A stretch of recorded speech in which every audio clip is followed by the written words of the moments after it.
Ini sahabat kira-kira seperti ini. Masukkan telur semuanya sebenarnya putih dan kuningnya ke dalam air kelapanya. Kemudian diaduk.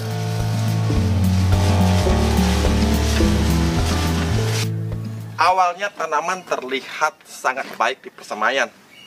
Awalnya di persemaian tumbuh begitu baik, seragam daunnya terlihat hijau mengkilap. Akan tetapi setelah dipindah tanamkan ke lahan, ternyata hasilnya sahabat, beberapa minggu kemudian tanaman terlihat tumbuh tidak seragam. Kemudian daun terlihat besar tidak proporsional. Bahkan pucuk-pucuk yang baru tumbuh, sahabat, pucuk-pucuk muda terlihat bergelombang, terlihat keriting. Bahkan pertumbuhan antara satu tanaman dengan tanaman lainnya menjadi tidak seragam. Nah, apa yang terjadi, Bli? Sebenarnya inilah permasalahan klasik, sahabat ya, permasalahan klasik yang bisa menimpa siapa saja, bahkan termasuk Bli sendiri. Nah, coba sahabat perhatikan tanaman cabai yang tumbuh di raised bed milik Bli. Tanaman cabai antar satu tanaman dengan tanaman yang lainnya, sahabat. Nah, ini tumbuh seragam dan seimbang. Dari segi tinggi proporsional, dari bentuk daun juga proporsional. Nah, seperti ini sahabat ya. Nah, mengapa bisa begitu, Bli? Nah, ada hal yang mungkin selama ini luput sahabat perhatikan. Nah, sebenarnya apa yang terjadi, Bli? Penyebab pastinya hanya tanaman dan Tuhan yang tahu, sahabat. Tapi dari pengalaman kita bisa mereka-reka kemungkinan apa yang menjadi penyebab tanaman bisa seperti itu. Kepada sahabat kita, Mbak Ima pasti sedang menonton video ini juga, karena sebenarnya materi video inilah pertanyaan dari beliau. Penyebab pertama, sahabat, kemungkinan besar itu adalah serangan tungau. Seperti video-video yang sudah beli buat beberapa tahun belakangan ini, yang membahas mengenai serangan tungau akan menyebabkan tanaman atau pucuk mudanya menjadi keriting. Sedangkan di tanaman yang sehat seperti ini, belakang daunnya sangat bersih, bisa didekatkan. Nah, seperti ini sahabat. Jadi belakang daunnya tidak ada jelaga hitam. Itu sebabnya Beli sering jelaskan perawatan, ya, konsistensi dalam merawat adalah hal yang paling penting. Yang kedua adalah penyiraman yang kurang proporsional. Daerah perakaran yang mendapatkan terlalu banyak air, sering berendam, ini juga fatal akibatnya dan bisa mengakibatkan daun menjadi tumbuh secara tidak proporsional. Kemudian yang ketiga, bisa jadi terjadi ketidakseimbangan asupan unsur hara, baik itu unsur hara makroprimer maupun unsur hara makrosekunder. Unsur hara makroprimer misalkan nitrogen, fosfat, dan kalium. Kemudian unsur hara makrosekunder adalah kalsium, magnesium, dan sulfur. Nah, biasanya sahabat, ketika tanaman kita mengalami yang namanya daunnya gondrong, bentuknya tidak proporsional, daunnya terlalu lebar, kemudian bergelombang seperti itu, biasanya karena disebabkan oleh asupan N yang terlalu tinggi. Jadi jumlahnya tidak proporsional antara unsur hara N dengan asupan unsur hara lainnya yang mendukung pertumbuhan fisiologis dari tanaman itu. Nah, sekarang kita menuju ke tindakan yang akan kita lakukan. Anggaplah ini tanaman yang sakit. Anggaplah tanaman yang sakit, meskipun ini tanaman sehat, tapi anggap saja ini tanaman yang sakit. Tanaman yang tumbuh tidak proporsional, kemungkinan medianya ketika dipindah tanamkan ke lahan, sahabat, ke lahan maupun ke polybag sama saja, itu biasanya unsur hara yang ada di medianya itu tidak lengkap atau kurang memenuhi syarat dari asupan hara yang dibutuhkan oleh tanaman yang kita tanam. Bila sahabat perhatikan, sahabat ya, pembuatan media tanam yang ini, tempat tumbuhnya tanaman ini, sahabat. Nah, ini lihat nih. Nah, tumbuhnya sangat baik. Yang di sela-sela ditanam ini lobak panjang merah, sahabat. Tumbuhnya juga sangat baik. Bahkan saya bisa beli ajak lagi memperhatikan dari tanaman tomat ini, tomat yang sering daunnya lebar sekali, sahabat. Tanaman tomat ini adalah tanaman tomat yang sering disebut sebagai tanaman tomat labu. Dulu sempat viral, banyak sekali yang minta bibitnya. Mudah-mudahan sahabat juga sudah memilikinya. Jadi batangnya, sahabat, nah batangnya itu besar, kokoh, sahabat, hampir segede jempol. Jadi seperti itulah bila media kita mampu menyediakan unsur hara yang dibutuhkan oleh tanaman. Kembali lagi ke permasalahan si tanaman cabai. Nah, sahabat perhatikan, kemarin juga ada yang bertanya, Beli, mengapa permukaannya terlihat menggunung seperti itu. Nah, ini jeli sekali. Terima kasih kemarin sahabat yang komentar di kolom komentar. Jadi bila sahabat perhatikan, memang semua di sini, sahabat, bahkan juga tanaman ini juga semuanya, sahabat, teman tomat juga, itu bagian permukaannya Beli selalu gundukkan seperti ini. Videonya sudah ada, manfaat pembumbunan.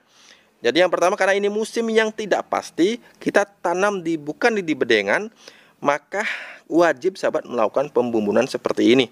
Bahkan pembumbuannya ini beli menambahkan, nah, mayoritas warna hitam.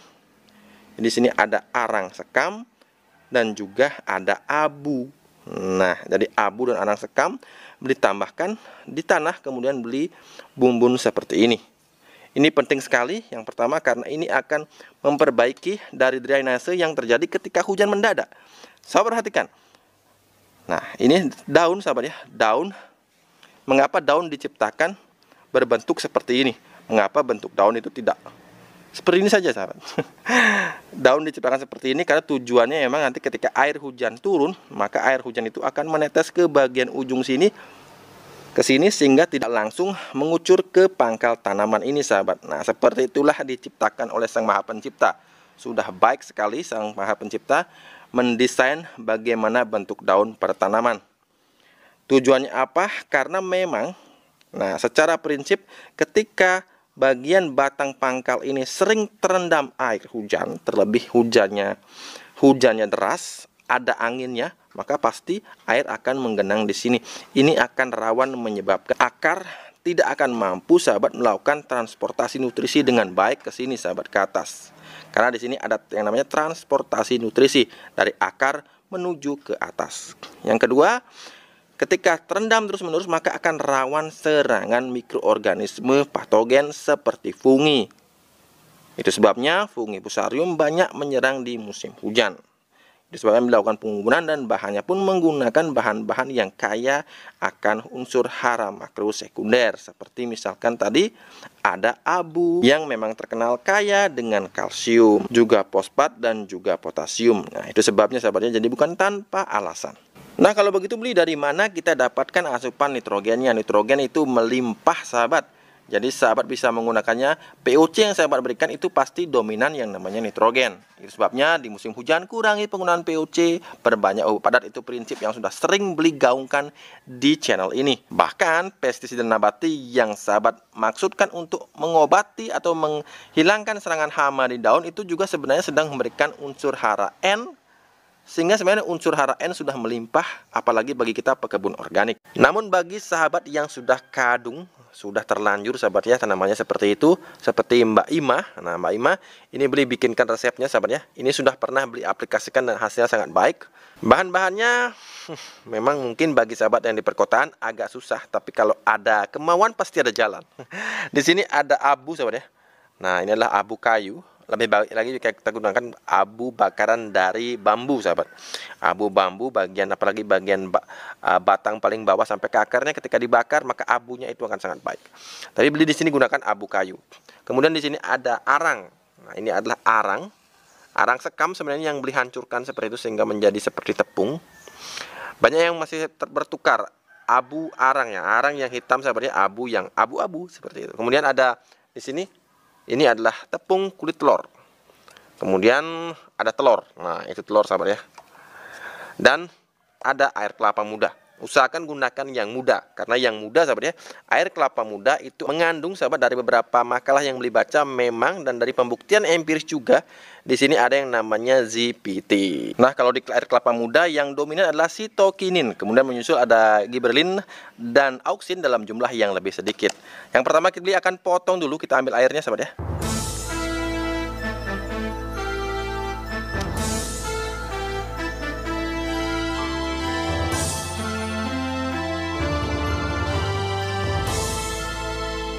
Nah, yang pertama beli akan masukkan bahan-bahan padatnya terlebih dahulu sahabat ya. Kita akan masukkan si abu dan si arang ini ke dalam ember yang sudah beli siapkan ini.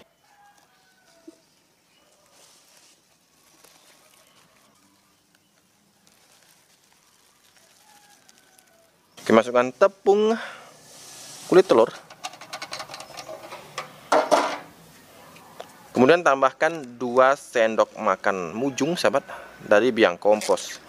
Gawatnya biang kompos, boleh lihat kemarin posisi Pak Budi, tokonya Frankel Shop itu sudah setia hanya sekitar 19 bungkus lagi.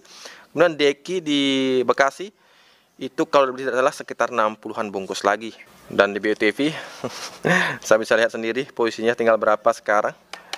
Bagaimana beli tidak memiliki biang kompos? Tidak ada biang kompos beli, jadi ya tidak usah gunakan. Nah, mudah-mudahan hasilnya akan sama seperti yang beli cobakan beberapa minggu yang lalu. Mudah-mudahan hasilnya tidak begitu jauh seperti yang menggunakan biang kompos seperti ini, sahabat ya. Kemudian sahabat ambil si air kelapa ini, sahabat. Air kelapa ini, kemudian siapkan telurnya. Nah, 1 butir telur, sahabat ya. Tapi sebelumnya pastikan dulu sahabat mengaduk bahan-bahan padat yang sudah kita tambahkan di dalam ember ini. Ini jumlahnya cukup banyak, jadi kemungkinan air kelapanya akan kurang. Kita akan tambahkan lagi nanti. Nah, kemudian telurnya diambil, kemudian ini di air kelapa. Nah, jadi sahabat kira-kira seperti ini. Masukkan telur semuanya, sebenarnya putih dan kuningnya, ke dalam air kelapanya. Kemudian diaduk.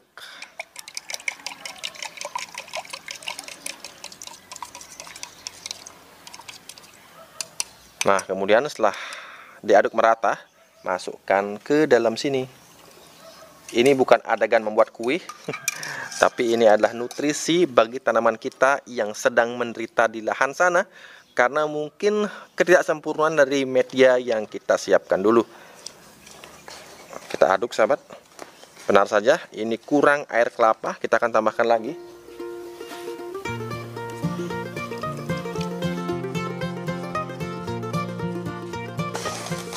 Nah, tadi beli gunakan sampai 3 butir kelapa karena ukurannya kecil. Tapi bila sahabat menggunakan air kelapa muda yang ukurannya besar, mungkin 1 atau 2 sudah cukup, sahabat ya. Hasilnya seperti ini, sahabat, seperti pasta, lembek, berair. Jadi pastikan teksturnya seperti ini, sahabat ya. Seperti ini. Kadar airnya cukup tinggi. Kemudian sahabat beli akan simpan dalam plastik ukuran kecil seperti ini. Jadi jangan simpan dalam satu wadah, misalkan satu ember ini sahabat simpan dalam satu wadah kresek seperti itu. Jadi gunakan plastik kecil seperti ini, sahabat. Karena apa? Karena kita takar seberapa yang akan kita gunakan, karena nantinya ini tidak bisa dibuka tutup. Jadi misalkan seperti ini, sahabat, beli akan gunakan kurang lebih sekitar 100 gram dari pasta ini. Kebetulan di sini sudah ambil timbangan. Kurang lebih 100 gram, jadi tidak harus tepat 100 gram. Nah, seperti itu baru 63, jadi kita tambahkan separuhnya lagi.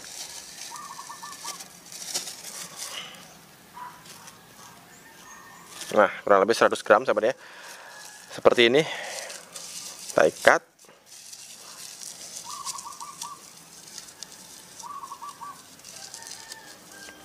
Nah, ini akan kita simpan, sahabat ya, satu plastik per plastik seperti ini. Jadi kita bikin banyak, sesuaikan 100 gram, misalkan ini jadi sekitar 10 kantong plastik seperti itu kita akan simpan. Jadi kita nanti akan gunakan per 100 gram ini untuk 5 liter air. Nah, seperti itu, sahabat ya.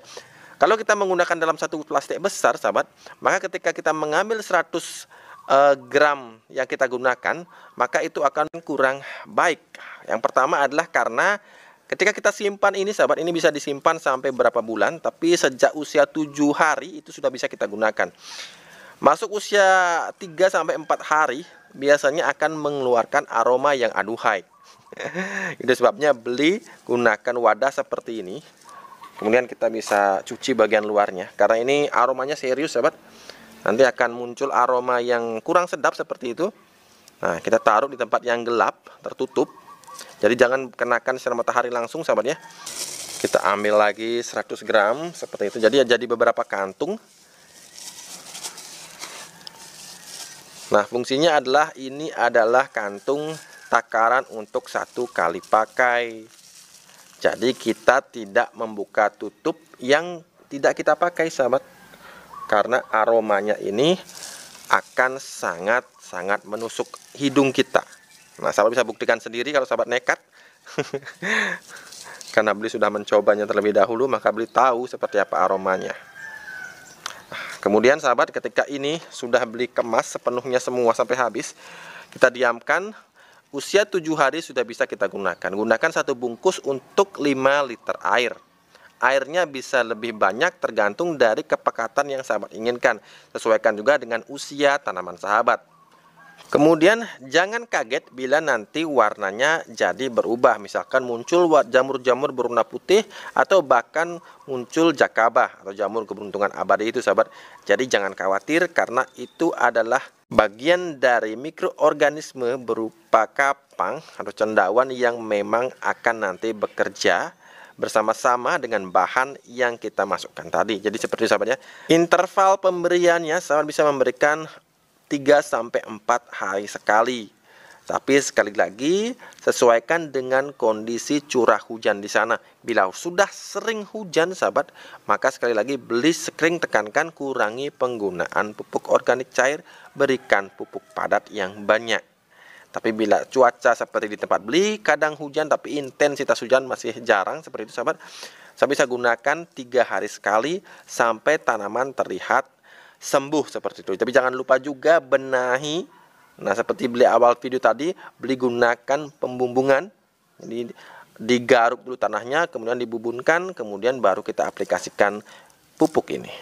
Nah, beli akhirnya dapatkan sekitar 1 2 3 4 5 6 7 8 9 10 11 sahabat ya. 11 kantung pupuk yang siap kita aplikasikan pada tanaman yang mengalami gangguan pertumbuhan, terutama unsur hara makro primer dan unsur hara makro sekunder. Jadi inilah 11 kantung yang 7 hari lagi sudah bisa beli aplikasikan ke tanaman.